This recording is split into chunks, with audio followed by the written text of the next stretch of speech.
Bayangkan sejenak sebatang emas fisik. Berat, dingin, padat, dan sangat nyata. Aset yang paling klasik ya. Betul sekali.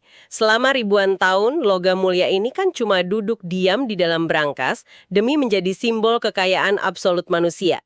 Nah, sekarang bagaimana jika Anda mengambil batangan emas fisik tersebut, memecahnya menjadi ribuan keping digital, melemparnya ke dalam pusaran kecerdasan buatan dan teknologi blockchain, lalu, ini yang paling menarik, mengikatnya erat-erat dengan prinsip keuangan etis kuno yang sudah berumur berabad-abad. Itu perpaduan yang sangat tidak biasa. Dan sejujurnya agak paradoks. Sangat paradoks. Dokumen yang ada di meja kita hari ini lumayan bikin penasaran. Kita sedang melakukan eksplorasi mendalam, melihat tumpukan cetak biru operasional, laporan kepatuhan yang sangat tebal, dan profil arsitek di balik sebuah inisiatif fintech bernama Neuro Aurum. Ya, tumpukannya lumayan tebal hari ini. Bener, misi eksplorasi kita hari ini sangat spesifik. Mari kita bedah ini. Kita akan mencari tahu bagaimana proyek ini berusaha membongkar monopoli akses kekayaan, apa saja rintangan teknis dan regulasi raksasa yang harus mereka lewati, dan mengapa upaya meleburkan algoritma dengan hukum agama ini sangat penting bagi masa depan dompet digital Anda semua. Proyek ini benar-benar beroperasi di sebuah area abu-abu yang sangat kompleks. Yang langsung terlihat dari tumpukan dokumen ini adalah sentuhan paradoks yang Anda sebutkan tadi. Di satu sisi, mereka berlari sangat kencang merangkul inovasi tanpa batas, kayak artificial intelligence dan sistem terdesentralisasi blockchain. Tapi di sisi lain, Rem mereka harus ditarik kuat-kuat oleh labirin kepatuhan hukum yang sangat kaku. Secara spesifik, mereka mencoba tunduk sepenuhnya pada hukum keuangan syariah, mencoba menyeimbangkan teknologi desentralisasi masa depan yang pada dasarnya menolak otoritas terpusat dengan nilai-nilai kepatuhan tradisional yang justru sangat membutuhkan otoritas pusat untuk pengawasannya. Ini adalah sebuah manuver yang luar biasa sulit. tepat di titik itulah konflik utamanya bermula. Tapi sebelum kita masuk ke kerumitan regulasinya, kita harus memahami dulu apa masalah dasar yang coba mereka pecahkan. Bagi Anda yang pernah mencoba berinvestasi di logam mulia, Anda pasti tahu realitanya. Membeli emas atau perak fisik itu menguras tenaga, kan? Sangat menguras tenaga dan dompet tentunya. Belum lagi Anda harus memusingkan di mana Anda akan menyimpannya dengan aman agar tidak dicuri. Terus Anda juga harus memikirkan biaya asuransinya. Selain itu, pasar komoditas tradisional seringkali terasa kayak ruang tertutup yang kurang transparan. Nah, disitulah Neuro Aurum datang menawarkan gagasan yang cukup radikal. Betul. Mereka mendesain platform online di mana mereka menggunakan AI untuk melakukan valuasi aset fisik secara instan dan kemudian menggunakan blockchain untuk melakukan tokenisasi. Sederhananya mereka memecah hak kepemilikan satu batang emas utuh menjadi pecahan-pecahan digital kecil. Tokenisasi aset dunia nyata. Tepat sekali. Jadi secara teoritis, Anda bisa memiliki 1/100 bagian dari sebatang emas yang tersimpan di suatu tempat di belahan dunia lain. Dan pembeda utamanya bukan sekedar pada teknologinya saja, melainkan pada pagar etis yang mereka bangun di sekelilingnya. Platform ini secara terang-terangan menargetkan demografi yang seringkali kesulitan mencari instrumen keuangan modern yang aman, yaitu investor muslim. Target pasar yang sangat spesifik tapi masif. Sangat masif. Mereka mengklaim seluruh operasionalnya diselaraskan dengan prinsip keuangan Islam atau hukum syariah. Ini bukan sekedar strategi pemasaran loh. Ini adalah fondasi teknis mereka. Tujuannya adalah menciptakan alat lindung nilai atau hedge terhadap inflasi yang tidak melanggar batasan keyakinan sang investor.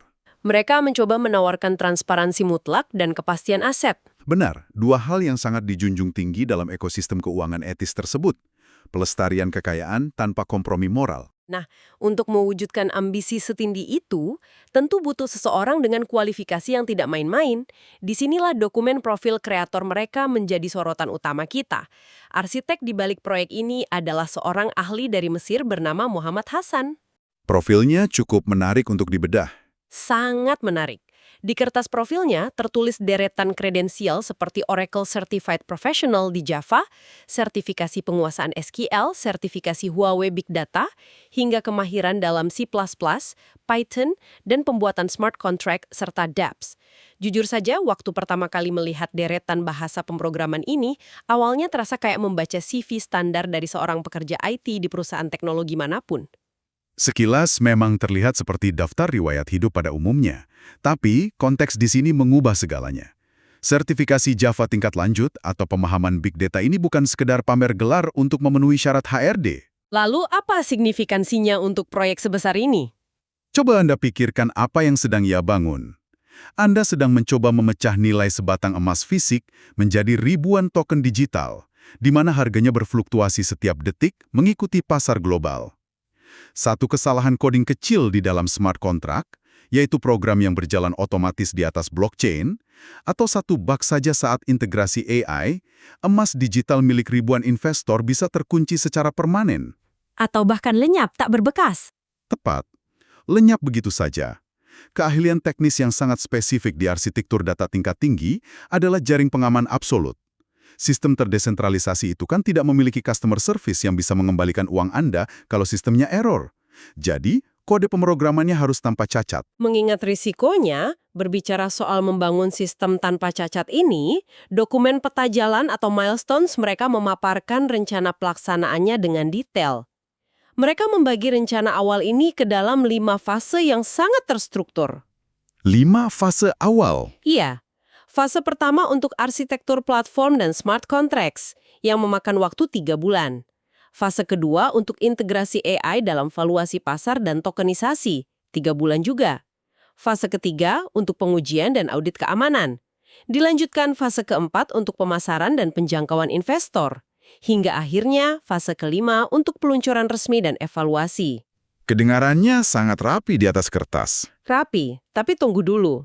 Di titik ini, saya harus bersikap sangat skeptis. Anda tahu berapa total anggaran yang mereka ajukan untuk kelima fase krusial ini? Hanya $9.500.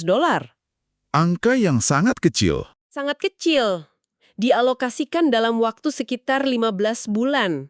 Membangun arsitektur platform blockchain yang tahan retas, sekaligus mengintegrasikan algoritma AI untuk valuasi aset logam mulia sungguhan dengan dana di bawah $10.000. Kedengarannya mereka sangat meremehkan betapa mahalnya membangun teknologi tingkat tinggi ini. Skeptisisme Anda sangat beralasan dan justru itu poin pentingnya. Jika kita hubungkan ini dengan gambaran yang lebih besar, dan jika Anda hanya membaca ringkasan peta jalan awalnya, angka $9.500 itu terdengar seperti anggaran proyek mahasiswa, bukan institusi keuangan sungguhan. Betul, rasanya kurang masuk akal.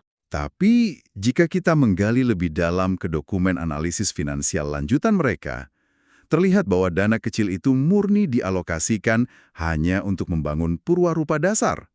Itu hanya untuk membuktikan bahwa konsep kodenya bisa berjalan dengan aman. Kebutuhan dana sesungguhnya yang mereka targetkan menyentuh angka $5 juta. $5 juta. Nah, itu baru terdengar masuk akal untuk sebuah ekosistem fintech. Benar, dana sebesar itulah yang akan membiayai pengembangan awal skala penuh, pemasaran, regulasi, dan logistik. Karena Anda tidak bisa menyimpan emas bernilai jutaan dolar hanya dengan bermodalkan baris kode komputer. Anda butuh fasilitas berangkas tingkat tinggi di dunia nyata, audit keamanan lapis baja, sistem logistik berskala internasional, dan tentu saja biaya untuk mengurus regulasi yang luar biasa rumit.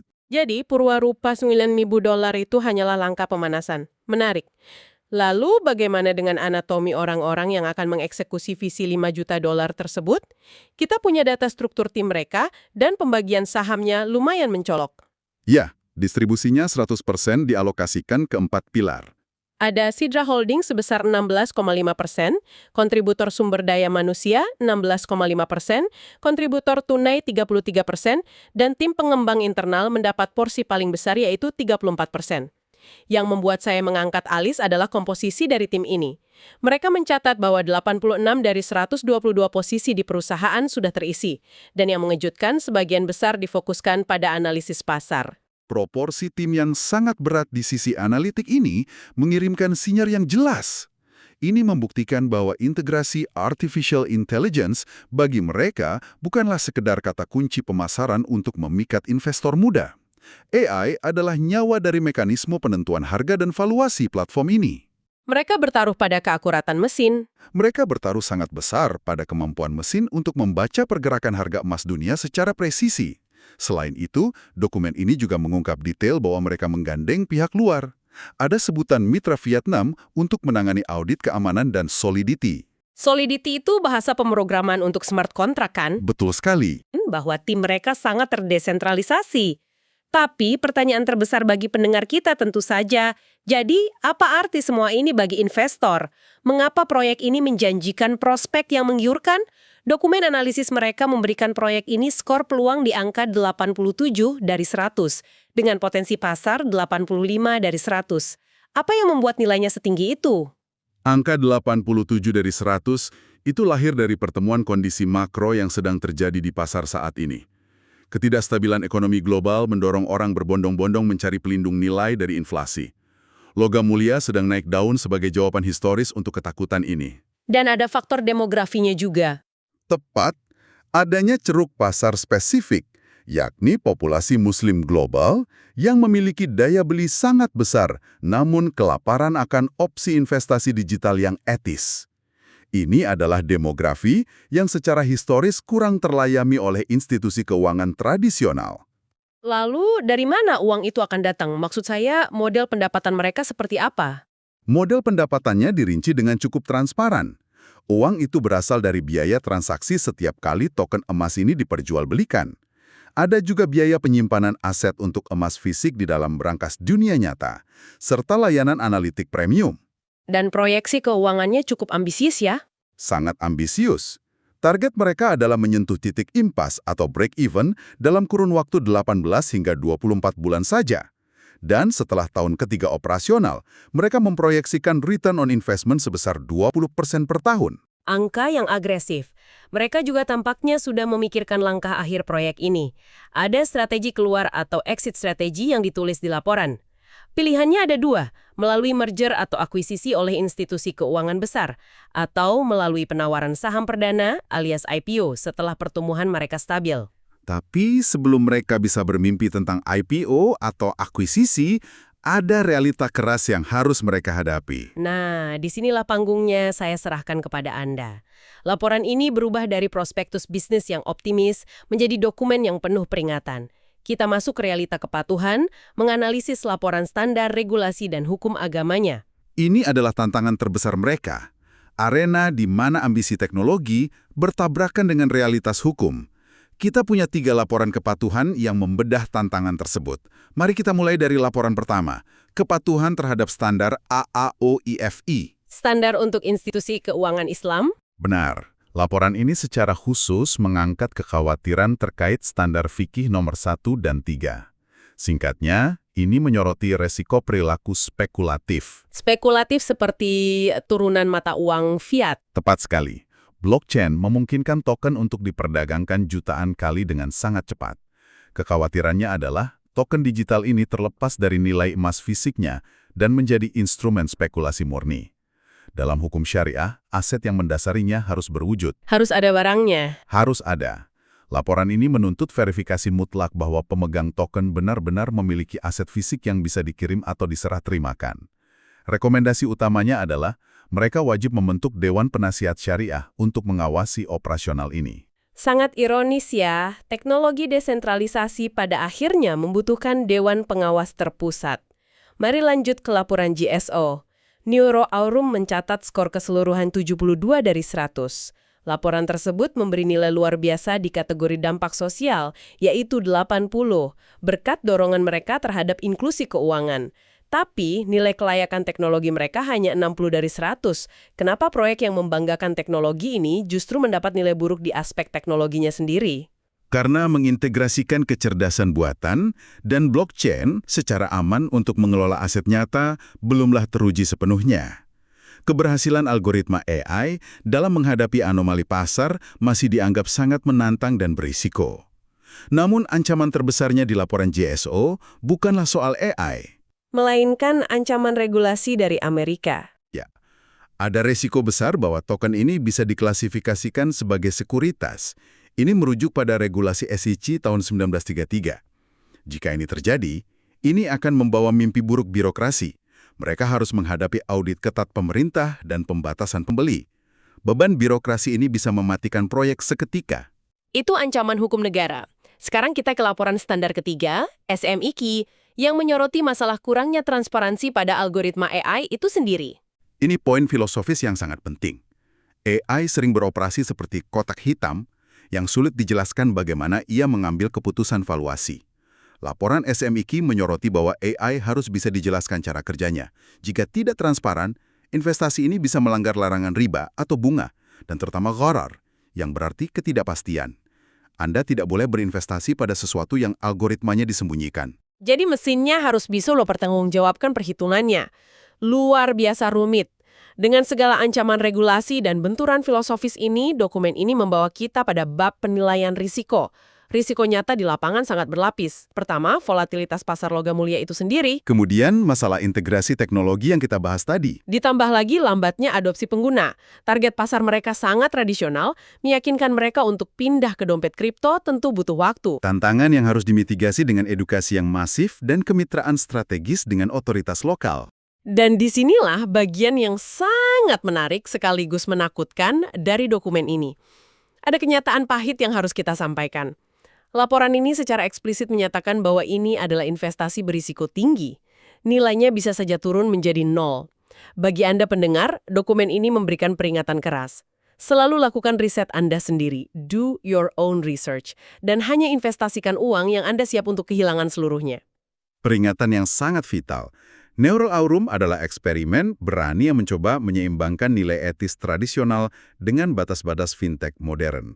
Keberhasilan mereka sepenuhnya bergantung pada apakah mereka bisa mengeksekusi teknologi AI dan blockchain ini tanpa mengorbankan kepatuhan syariah dan hukum internasional. Mengapa Anda sebagai pendengar harus peduli dengan semua ini? Ini bukan sekedar tentang emas atau agama tertentu. Ini tentang masa depan kepemilikan aset Anda.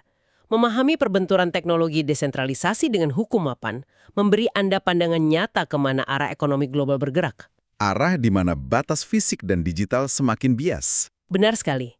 Jadi, sebagai penutup untuk merangsang pikiran Anda, jika kecerdasan buatan dan blockchain dapat berhasil mengubah emas batangan kuno menjadi aset digital mikro yang sangat etis dan dapat dilacak, objek fisik atau elemen nyata apalagi di sekitar Anda saat ini yang akan segera didigitalisasi dan dipecah kepemilikannya di masa depan. Dan apakah sistem etika manusia kita bisa mengejar kecepatan teknologi tersebut? Sesuatu untuk Anda renungkan.